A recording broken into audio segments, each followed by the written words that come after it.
Aujourd'hui chez Wonder Garage, on vous présente la Cadillac Brougham, emblème de luxe de la division Cadillac Motor Car de General Motors. Cette voiture disco de luxe a illuminé les années 1987 et 92, précédemment sous le nom de Cadillac Fleetwood Brougham de 1977 à 1986. Témoin de l'élégance et du prestige automobile, la Cadillac Brougham demeure un symbole intemporel de raffinement et de grandeur dans l'histoire de l'automobile américaine que tout le monde s'est arraché. L'histoire de la Cadillac Brougham commence avec son origine comme une carrosserie de calèche fermée pour 2 à 4 personnes, baptisée d'après Henry Brougham, un homme d'État britannique. En 1916, Cadillac adopta ce nom pour désigner une carrosserie fermée pour une berline pouvant accueillir de 5 à 7 passagers. Dans les années 1930, la Brougham évoquait un style formel avec un compartiment conducteur ouvert et des quartiers arrière fermés, un toit métallique et un design souvent décrit comme rasoir. Le nom de Brougham réapparaît sur le concept car Cadillac Eldorado Brougham, anticipant les hardtops Eldorado Brougham à 4 portes des années modèles 1957 à 1960. Après une interruption de 5 ans, le nom de Brougham est réapparu en tant qu'ensemble d'options sur la Cadillac 60 spéciale de 1965.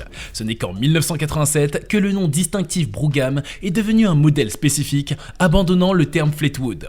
Cette transition a été motivée par l'introduction d'un nouveau modèle à traction, avant plus petit en 1985, simplement nommé Cadillac Fleetwood. La solution a été de supprimer le terme Fleetwood du modèle à propulsion arrière, ne laissant que Brougham. En 1987, la Cadillac Brougham a pris forme à l'usine d'assemblage de Cadillac de Clark Street à Détroit, Michigan, tout comme son prédécesseur, la Fleetwood Brougham, dans les années 1985 à 1986. Par la suite, la production a migré vers l'usine d'Arlington à Arlington, Texas, à partir de 1988 jusqu'en 1992. Les modèles arborant le chiffre 9 sur le numéro de série ont été fabriqués entre 1987 et 1990, et parfois même en 1986. Ils peuvent être trouvés en tant que véhicules châssis commerciaux et sont souvent équipés d'un moteur Oldsmobile 307 LG8 plus puissant et de différentes transmissions telles que le TH400 à 3 vitesses. Certaines distinctions mineures entre les modèles de 1987 et 1988 peuvent être remarquées, comme des variations dans l'assemblage du carburateur. La Brougham a subi quelques modifications esthétiques au fil des ans, notamment avec une nouvelle calandre à latte verticale en 1989 et un lifting complet en 1990 pour rivaliser avec la Lincoln Town Car redessinée. Ce lifting comprenait un nouveau tableau de bord numérique, des phares en composite et l'ajout d'options telles que le moteur V8 Chevrolet 350.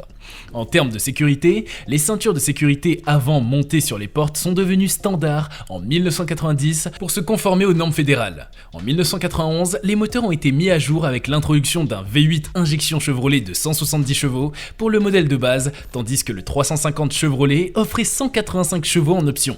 La dernière année de production en 1992 n'a pas apporté de changement majeur, marquant la fin d'une ère pour la Brougham. Les moteurs à injection de carburant ont offert une performance fiable et une amélioration significative par rapport aux moteurs à carburant Oldsmobile 307. À l'extérieur, on ne peut pas manquer le toit en vinyle, grain d'élan, avec ses coutures françaises. Les rétroviseurs latéraux rappellent leur commande électrique, les garnitures chromées ornent l'ensemble de la voiture, les lentilles des feux arrière sont conçues pour évoquer les Cadillacs du milieu des années 60, et aucune Cadillac digne de ce nom ne serait complète sans la couronne debout et l'ornement du capot avec écusson, signe de confiance affirmée. Bien que certains de ces détails puissent sembler risibles aujourd'hui, ils confèrent à cette voiture de luxe une aura spéciale, une caractéristique à préserver témoignant de l'excellence et du succès. La grille chromée avant traditionnelle de la Cadillac de 1992, un logo Cadillac bien en vue sur le capot et des phares dissimulés donnent à la voiture une allure imposante sur la route. La silhouette générale et la carrosserie profilée à bord doux contribue à son design aérodynamique global, améliorant ainsi son efficacité énergétique. Il est vrai que cette voiture était plutôt ancienne, et à l'époque, beaucoup pensaient que ce serait le dernier gros caddie. Ces inquiétudes se sont révélées infondées, car le Fleetwood de 1993 avait une carrosserie encore plus imposante sur le même châssis de base, et le modèle de 1994 a marqué l'apogée de la production avec le puissant V8 LT1 de spécification Corvette. Cependant, certains murmuraient parmi les clients que la nouvelle voiture n'avait pas tout à fait le bon aspect et qu'elle avait perdu tout lien visuel avec le modèle à succès de 1977. Donc, si vous recherchez la dernière et la meilleure des Cadillac, dite box, la Brougham 1990-92 est le choix ultime pour voyager dans une opulence absolue, bien entendu. En plus de ça, les ailes avant de la Cadillac Brougham sont équipées de petits moniteurs à lampe à fibre optique qui signalent au conducteur le bon fonctionnement de l'éclairage avant.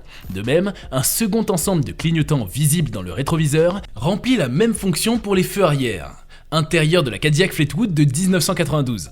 La Cadillac a été conçue pour le confort et le luxe des passagers. À l'intérieur, la cabine était somptueusement aménagée et bien sûr très spacieuse. La voiture pouvait confortablement accueillir 6 passagers avec beaucoup d'espace pour les jambes et une banquette arrière accueillante. Des sièges moelleux et luxueux avec un revêtement en cuir de qualité supérieure vous attendez une fois à l'intérieur avec des sièges avant réglables électriquement. Cet intérieur confortable rendait la voiture idéale pour les voyages longue distance. Le tableau de bord et le panneau d'instruments de la Cadillac témoignent de l'engagement du constructeur envers la qualité. Des garnitures en bois, des accents en aluminium brosse et une gamme de jauges et de commandes sur le tableau de bord affichent des signes de sophistication. La Cadillac de 92 était équipée d'un groupe d'instruments numériques modernes et innovants, de la climatisation automatique, de vitres électriques et d'un toit ouvrant électrique en option, améliorant ainsi le confort. La production de la Cadillac Brougham a été lancée en 1987 avec un total de 65 504 unités produites cette année-là. En 88, la production a légèrement diminué pour atteindre 53 130 voitures. Cette tendance à la baisse s'est poursuivie en 89 avec 40 264 unités produites. Au tournant des années 90, la production a continué à diminuer avec 33 741 unités en 90 et 27 231 unités en 91. En 92, la production a chuté de manière significative pour atteindre seulement 13 761 voitures. En somme, sur toute la durée de la production de la Cadillac Brougham, un total de 233 631 unités ont été fabriquées. Ces chiffres reflètent les variations dans la demande du marché et les évolutions de l'industrie automobile au fil des années. Bien que ces chiffres puissent suggérer un échec pour Cadillac, la réalité est tout autre. La Cadillac Brougham de 92 était une voiture de luxe très prisée et très demandée. Cependant, son prix élevé et sa consommation de carburant ont constitué des obstacles pour de nombreux acheteurs potentiels. Seules les personnes aisées pouvaient se permettre d'acquérir une voiture aussi avant-gardiste à l'époque. En tant que dernier chapitre de la série Cadillac de ville, la Cadillac de 92 occupe une place spéciale dans l'histoire de l'automobile. Représentant l'apogée du luxe, du raffinement et de l'élégance, la Cadillac de 92 était une voiture à admirer. La décision de General Motors de mettre fin à la production de la Cadillac en 92 est un événement regrettable dans l'histoire de ce modèle accompli, car sa nostalgie continue de fasciner les amateurs et les collectionneurs de voitures classiques. La Cadillac Brougham de 92 a laissé une marque indélébile dans l'histoire de l'automobile de luxe. Ses caractéristiques distinctives, son intérieur somptueux et son design emblématique ont captivé les amateurs de voitures haut de gamme.